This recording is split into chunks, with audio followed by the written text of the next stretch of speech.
Hi friends, welcome to my channel. যত দিন যাচ্ছি তত কিন্তু এই এসএসসি 2016 মামলা ক্রমশ রোমাঞ্চকর থেকে রোমাঞ্চকরতর এবং রোমাঞ্চকরতমর দিকে মোড় নিচ্ছে। নানা রকমভাবে ঘটনাগুলো বা ঘটনাক্রম আমাদের কানে আসছে, কাছে আসছে এবং তার সত্যতা যাচাই করার চেষ্টা করছি, যদিও তার অনেক ক্ষেত্রে সেগুলো সত্যগুলোও প্রমাণিত হচ্ছে। ঘটনাটা কি না, আগে বলি যে গতকাল আমি একটা ভিডিও করেছিলাম যে এসএসসি 2016 মামলার কজ লিস্ট প্রকাশিত হয়েছিল। সেখানে আমরা দেখেছিলাম যে যেমন কথা তেমন কাজ। চিফ জাস্টিস অফ ইন্ডিয়া এর আগের শুনানিতে, অর্থাৎ গত 7ই জানুয়ারি 2025 সময় তিনারা বলেছিলেন যে এই মামলাটা আমরা শুনবো না, যেহেতু আমরা দুজন শুনেছিলাম, এখন তিনজন হয়ে গেছে, তাই আমরা তিনজনের পক্ষে যিনি নতুন তিনিকে আবার ফার্স্ট থেকে শোনানো মানে আবার সেই সময় নষ্ট, তাই ওনাকে বাদ দিয়ে আবার যারা আমরা দুজন ছিলাম, চিফ জাস্টিস অফ ইন্ডিয়া আর জাস্টিস সঞ্জয় কুমার, ওনারাই শুনবেন এবং তার নির্ধারিত ডেট ওই দিনই বলে দেওয়া হয় যে 15ই জানুয়ারি 2025 বেলা 2টোর সময়। সেই হিসাবে 34 নম্বর সিরিয়ালে কজ লিস্টে প্রকাশিত হয়েছে এসএসসি 2016 মামলা এবং আজকে তার মানে সুপ্রিম কোর্টের ওয়েবসাইট থেকে তার কেস স্ট্যাটাস প্রকাশিত হয়েছে। আমরা দেখতে পাচ্ছি যে কেস স্ট্যাটাসে দেখা যাচ্ছে যে এসএসসি 2016 মামলার সঙ্গে 123টি এসএলপি বা স্পেশাল লিভ পিটিশন কানেক্টেড আছে। এর আগে ছিল 117, তারপরে 118, বর্তমান আজ আমি এই যে ভিডিও করছি আজ এই পর্যন্ত এই 9586 যে মূল এসএলপি, যে এসএলপিটা আমাদের ওয়েস্ট বেঙ্গল স্টেট গভর্নমেন্ট করেছে, সেই মূল এসএলপির সঙ্গে 123টি এসএলপি কানেক্টেড আছে। তো অর্থাৎ 123 জনের মধ্যে আমরা জানি যে গত 19 ডিসেম্বর 2024 এক পক্ষ বলে দিয়েছেন এবং গত 7ই জানুয়ারি 2025 আরেক পক্ষ বলার চেষ্টা করছেন, কিন্তু ওই যে কারণটা বললাম সে কারণে হয়নি। অর্থাৎ আগামী 15ই জানুয়ারি 2025 আরেক পক্ষ, অর্থাৎ স্পষ্ট করে বলতে গেলে সিনিয়র অ্যাডভোকেট বিকাশবাবু, ফিরদৌস শামীম মহোদয় বা যারা আছেন ওনারা তাদের সব কিছু একবারে পুঙ্খানুপুঙ্খ বর্ণনা করবেন। এদিকে আর একটা মোড় আমাদের কানে এলো, যদিও তার সত্যতা, অ্যাকিউরেসি, পারফেকশান এই মুহূর্তে পাইনি বলে আমি কোনো নাম ঘোষণা করছি না, কিন্তু যেটা আমরা জানতে পারলাম যে এসএসসি 2016 মামলার সঙ্গে যুক্ত একজন শিক্ষিকা ছিলেন। কেন বলছি শিক্ষিকা না, তিনি যখন শিক্ষিকা ছিলেন, এটা নিশ্চয়ই আপনারা সবাই জানেন যে সেই সময় এটা নিয়ে খুব শোরগোল পড়েছিল এবং ওনাকে ধরা হয়েছিল। উনি তার অসত্য বলে প্রমাণিত হয় এবং হাইকোর্টের নির্দেশে ওনাকে হাইকোর্টের রেজিস্ট্রারের কাছে প্রায় একটা বিশাল পরিমাণ টাকা ফেরত দিতে হয়।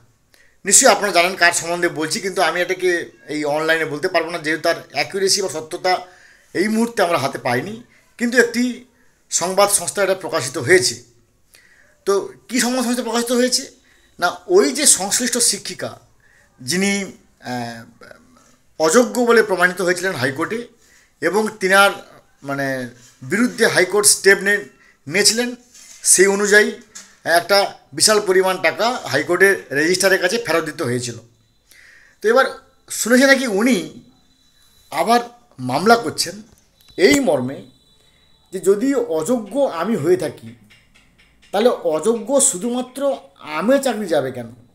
শুধুমাত্র আমি টাকা ফেরত দেবো কেন, আরও তো অনেকে অযোগ্য আছেন, তাহলে ওনারা চাকরি করে যাচ্ছেন স্বমহিমায়, ওনাদের মান সম্মান গরিমা আছে, ওনারা বেতন পেয়ে যাচ্ছেন সুনির্দিষ্টভাবে, তাহলে আমার কেন চাকরি যাবে, আমার কেন মান সম্মান ক্ষুণ্ণ হবে, আমাকে কেন টাকা ফেরত দিতে হয়েছিল। তাই যেদিন থেকে আমি টাকা ফেরত দিয়েছি ওই দিন থেকে আমাকে আবার সসম্মানে টাকা ফেরত দেওয়া হোক, যতদিন না পর্যন্ত এসএসসি 2016 সবার সমস্ত অযোগ্যের চাকরি চলে যাচ্ছে, তখন আমার চাকরি চলে যাবে, ঠিক আছে, কিন্তু শুধুমাত্র অযোগ্য হিসেবে আমার চাকরি যাবে কেন। অর্থাৎ নিশ্চয়ই আপনারা বুঝতে পারছেন কার সম্বন্ধে আমি কথাগুলো বলছি। তো এবার তিনি যখন মামলা যদি সত্যি করে থাকেন, তাহলে কিন্তু একটা ভয়ঙ্কর দিকে মোড় নেবেন, কারণ উনি যে পয়েন্টে মামলা করতে যাচ্ছেন বা মামলা করেছেন হয়তো, তার কারণটা হচ্ছে যে ভাই আমি অযোগ্য ছিলাম, হাইকোর্টের নির্দেশে আমার চাকরি গেছে, আমাকে বেতন ফেরত দিতে হয়েছে। কিন্তু এই একই কারণে এখনও অযোগ্যরা চাকরি করে আছে স্বমহিমায়, তারা কেন বেতন ফেরত দেবেন না? তা যদি এইটা সত্যিকারের ইমপ্লিমেন্ট হয়, যদি এটাকে কেসটা গ্রহণ করা হয় বা কেসটা গ্রহণ করা হয়েছিল, তাহলে কিন্তু সুপ্রিম কোর্টে এই যে আগামী 15 জানুয়ারি 2025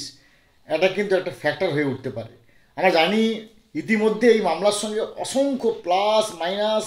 মাল্টিপ্লিকেশান ডিভিশন যুক্ত হয়ে গেছে, অসংখ্য সূত্র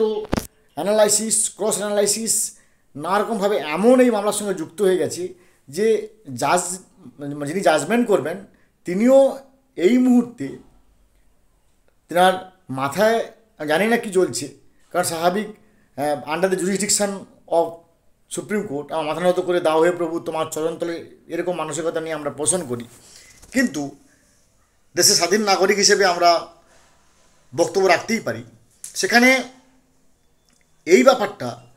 মানে যোগ্যকে অযোগ্যকে কি করে বাছা হবে, তার সঙ্গে যে সূত্রগুলো যুক্ত হয়ে গেছে, যে ফ্যাক্টরসগুলো যুক্ত হয়ে গেছে, যেমন এসএসসির একটা ফ্যাক্টর, ডব্লিউবিবিএসসি একটা ফ্যাক্টর, এসএসসির চেয়ারম্যান এক কথা বলছেন, এসএসসির 20 ডিসেম্বর 2023 হাইকোর্টে একটা কথা বলেছিলেন, এসএসসির 5 জানুয়ারি 2024 হাইকোর্টে একটা কথা বলেছিলেন, এসএসসি সুপ্রিম কোর্টে এসে একটা কথা বলছে এবং তাদের চেয়ারম্যান একটা কথা বলছে, মধ্যশিক্ষা পর্ষদ একটা কথা বলছে, যে পরিমাণ রেকমেন্ডেশন পাওয়া গেছে তার থেকে বেশি পরিমাণ নিয়োগ হয়েছে, যে পরিমাণ ভ্যাকেন্সি দেখানো হয়েছিল তার থেকে বেশি পরিমাণ নিয়োগ হয়েছে, র্যাঙ্ক জাম্পিং হয়েছে, তারপরে after the expiry the panel থেকে নিয়োগ হয়েছে, বিয়ন্ড দি প্যানেল থেকে নিয়োগ হয়েছে, এবং ওএমআর যে ইস্যু, যে অ্যালেজড অ্যালিগেশনস যেগুলো আসছে, তার ওএমআর মানে কি বলবো, number manipulation in OMR sheet, এই যে এতগুলো ফ্যাক্টর, তার সঙ্গে যদি ওই সম্মানীয় শিক্ষিকা তিনি যদি আর মামলা করে বসেন যে ভাই সবাই অযোগ্য, এখানে অনেকে আছে, কারণ এসএসসি অলরেডি বলেই দিয়েছে যে 5485 জন অযোগ্য, মধ্যশিক্ষা পর্ষদ অলরেডি বলে দিয়েছে যে 5100, এই যে ফিগারটা 5100 সামথিং যে ফিগারটা, বা মানে 5189, এটা হচ্ছে অযোগ্য। তা যদি কোনো কিছু নাও হয়, তা আমি ধরে নিচ্ছি যে 5189 মধ্যশিক্ষা পর্ষদের কথা অনুযায়ী অযোগ্য, তাই তারা চাকরি করে যাচ্ছে, আমার কেন চাকরি চলে যাবে, আমি কেন টাকা ফেরত দিতে হবে? যদি মামলাটা সত্যি হয়ে থাকে তাহলে কিন্তু এই মামলাটা একটা অন্যদিকে মোড় নেবে বলে আমাদের বিশ্বাস। যাই হোক, আমরা এখনও আশাবাদী, আমাদের ভাইয়েরা বোনেদের জন্য অবশ্যই যারা যোগ্য তাদের পক্ষে আমরা আছি, যারা আমরা সিনিয়র টিচাররা আছি, থাকবো, এইটুকু আশ্বাস দিচ্ছি। ভালো থাকুন, have a good day, thanks.